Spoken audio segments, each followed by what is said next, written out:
یہ پہلے رکوع سے لے کر دوسری رکوع کے آخر تک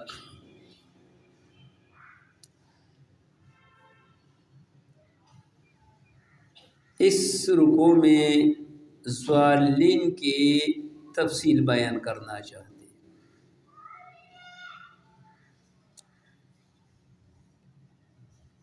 اس میں تقریباً 15 صفات قبیحہ منافقین کی ذکر کرتے ہیں اور 2 مثالیں بھی۔ یعنی بعض حضراتوں کا رائے یہ ہے کہ یہ جو پہلی رکوع سے لے کر دوسری رکوع تک اس میں اوصاف المنافقین بیان کرتے ہیں، جبکہ بعض حضرات فرماتے ہیں کہ اس سے مراد یہود مراد ہے، اسی کی صفات بیان کرنا چاہتے ہیں، کیونکہ وہ بھی اپنے آپ کو مومن کہتے یہ اہل کتاب، لیکن راجح قول یہ ہے کہ یہ صفات منافقین کی ہے، اہل کتاب کی نہیں ہے، کیونکہ اہل کتاب کی مستقل بحث آنے والا ہے۔ یا بنی اسرائیل اذکروا نعمتی التی انعمت علیکم سے، تو لہٰذا اس رکوع میں منافقین کے اوصاف بیان کرنا چاہتے ہیں، اور چونکہ صورت مدینی صورت ہے اور جنگ بدر کے بعد پہلے تو 3 قسم گروہ موجود تھے، اہل ایمان، مشرکین اور اہل کتاب موجود تھے۔ یعنی مدینہ منورے میں جنگ بدر سے پہلے 3 قسم لوگ رہتے تھے، ان میں سے ایک اہل ایمان تھے اور دوسرا مشرکین تھے اور تیسرا اہل کتاب۔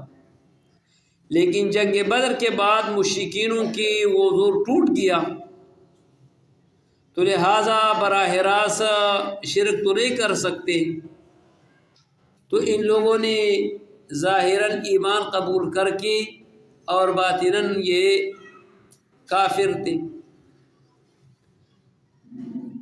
تو اس رکوع میں باقاعدگی کے ساتھ 15 اوصاف منافقین کے بیان کرنا چاہتے ہیں۔ نمبر 1 عدم ایمان، وَمِنَ النَّاسِ مَن يَقُولُ آمَنَّا بِاللَّهِ وَبِالْيَوْمِ الْآخِرِ وَمَا هُمْ بِمُؤْمِنِينَ۔ ایک صفت یہ ہے کہ وہ مومن نہیں۔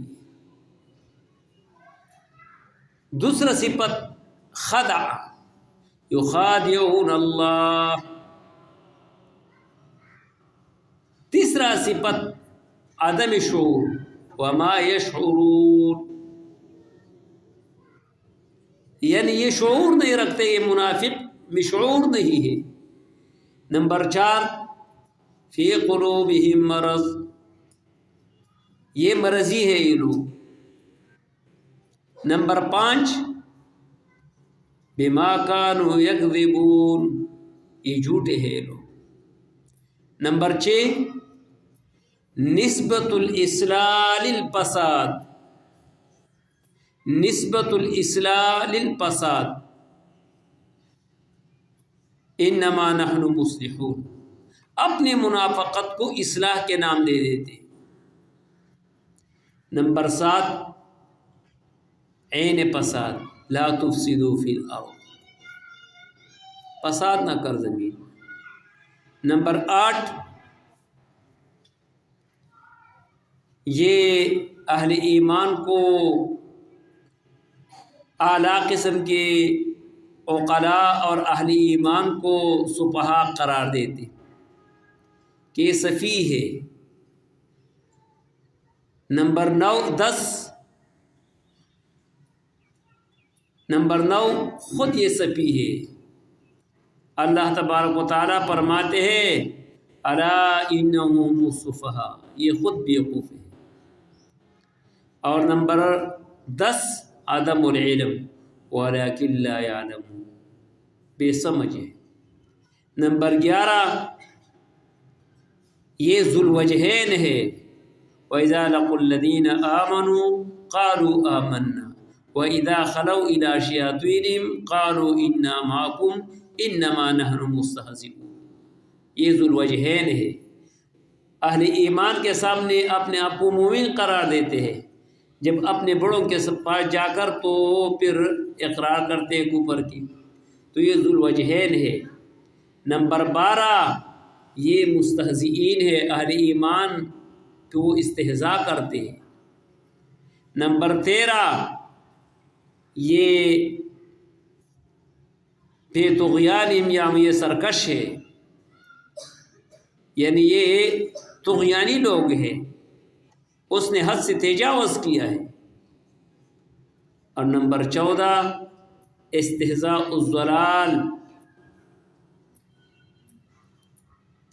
اللہ یستہزئ بہم ویمدہم، اللہ تبارک و تعالی یہ خود یہ بدلہ دیں گے اس کے استہزاء کی۔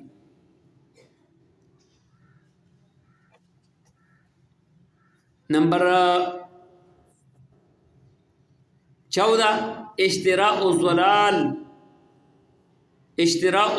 بالہدا، الذین اشتروا الضلالۃ بالہدا، ان لوگوں نے ضلالت کو خرید لیا ہدایت کے مقابلے میں۔ اور نمبر 15 یہ مہتدی نہیں ہے، وما کانوا مہتدین، یہ سیدھے راستے پہ نہیں۔ اور 2 مثالیں وہ پیش کرتے، اس کی 2 مثالیں۔ نمبر 1 مثلهم كمثل الذي استوقد نارا فلما أضاءت ما حوله ذهب الله بنورهم وتركهم في ظلمات لا يبصرون صم بكم عمي فهم لا يرجعون، ایک مثال یہ ہے۔ نمبر 2 او كصيب من السماء فيه ظلمات ورعد، یہ آخر تک یہ یکاد البرق یخطف ابصارهم كلما اضاء لهم مشوا فيه، یہ 2 مثالیں بیان کرتے ہیں۔ یہ 15 اوصاف قبیحہ کیوں ذکر کیا ہے؟ جب کافروں کے تو اتنا اوصاف تو بیان نہیں کرتے ہیں جتنے منافقینوں کے بیان کیا۔ ایک کثرت الصفات لاختفائہم، کیونکہ یہ لوگ چھپے ہوئے اہل ایمان سے، تو جتنی اس کی صفات زیادہ ہو تو اتنے وہ لوگوں کو پتہ چل جاتے ہیں، ہاں کہ یہ صفت تو ان لوگوں میں بھی پائی جاتی ہے، اس بندے میں بھی پائی جاتی ہے، یہ اس بندے میں بھی پائی جاتے ہیں،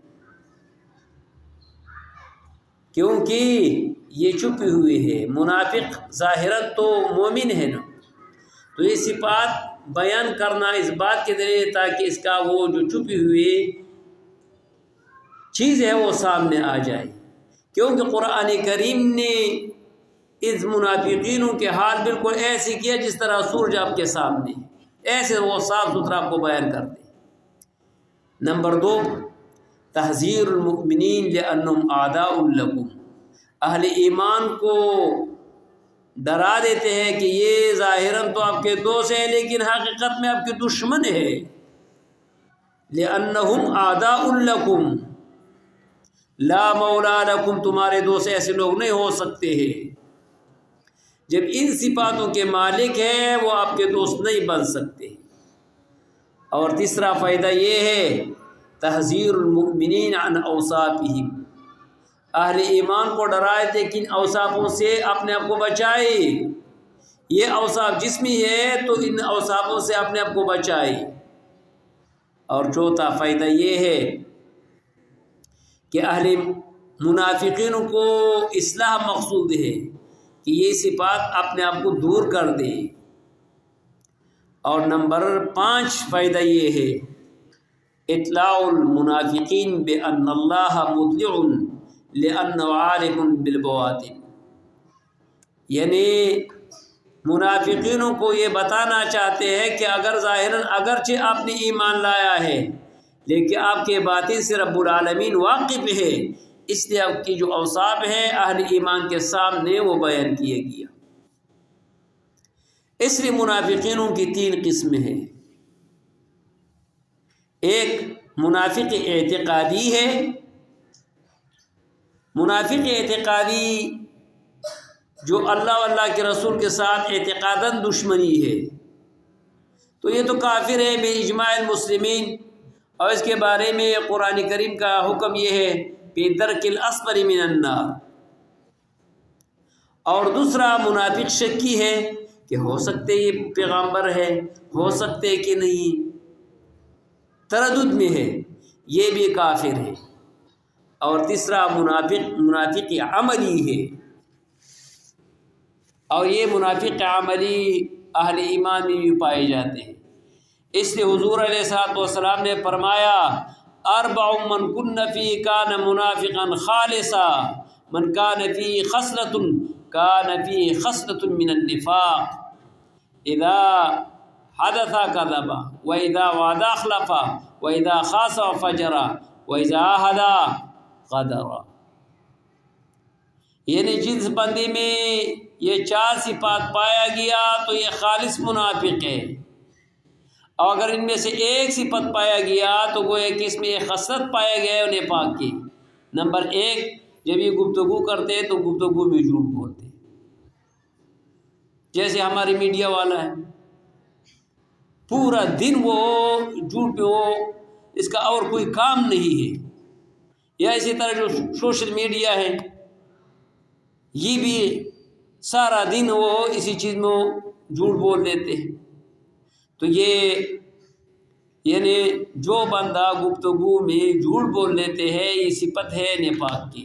اس کو یہ معنی نہیں ہے کہ بندہ بالکل کافر ہوا ہے، وہ خارج اسلام سے نہیں، یہ عمل ہے کافروں کی، یہ عمل ہے منافقوں کی۔ وَإِذَا وَعَدَ أَخْلَفَ، اور جو وعدہ کرتے ہیں وہ خلاف ورزی کرتے ہیں، جیسے ہمارے حکمرانوں کی بھی یہ حال ہے، اور ہم وعدہ کو بالکل اس کا کوئی حیثیت نہیں دے دیتے ہیں۔ حال یہ ہے کہ اس وعدے کے بارے میں رب العالمین آپ سے پوچھیں گے، اذا وعد اخلف واذا خاصم فجر، جب جھگڑے کے وقت میں گالیاں دے دیتے ہیں یہ منافق ہے، تو جب وہ جھگڑا نہیں کرتے وہ ایسی گالی دے دیتے ہیں، اس کی زبان پر ہر وقت گالی چڑھا ہوا ہے، تو یہ بھی اس کی نفاق میں کوئی شک نہیں ہے۔ وَإِذَا عَاهَدَ غَدَرَ، اور جب یہ وعدہ کرتے ہیں تو وہ دھوکہ کرتے ہیں۔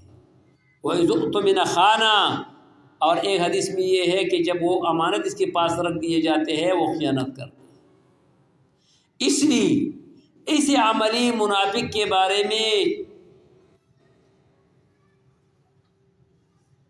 صحابہ بھی ڈرتے تھے۔ امام بخاری رحمہ اللہ نے اپنی کتاب میں ابن ابی ملیکہ کی ایک حدیث نقل کیا ہے، ادرکت 30 من اصحاب النبی صلی اللہ علیہ وسلم کلہم یخاف النفاق علی نفسہ۔ 30 صحابہ کرام میں نے دیکھا ہے کہ ہر ایک کو یہ خوف ہوتا کہ میں تو منافق تو نہیں ہوں۔ حضرت عمر رضی اللہ تعالیٰ حذیفہ بن یمان رضی اللہ تعالیٰ سے پوچھتے تھے کہ کیا میرے نام تو منافقین میں تو نہیں ہے، کیونکہ حذیفہ بن یمان صاحب سر ہے رسول اللہ صلی اللہ علیہ وسلم کی۔ اس لیے حسن بصری رحمہ اللہ فرماتے ہیں ما خافہ الا مؤمن ولا آمن الا منافق۔ اپنی خاتمے پر خوف یہ مومن کی نشانی ہے کہ ہر وقت ڈر میں ہے کہ یہ میرے یہ عمل اللہ کے دربار میں قبول ہے یا نہیں، کیا میں تو منافق تو نہیں ہوں۔ تو جو بندہ یہ خوف رکھتے ہیں تو سمجھ لو کہ یہ مومن ہے، اور جب یہ کہتے ہیں کہ میں تو طالب العلم ہوں، میں تو تہجد گزار ہوں، اور میں نے تو عمرہ اور حج کیا ہے، اور میں تو روزہ رکھتا ہوں، میرے تو ایسے نہیں کیا ہے، تو یہ نشانی ہے منافق کی۔ ولا آمنہ الا منافق۔ تو یہ چند چیزیں میں نے منافق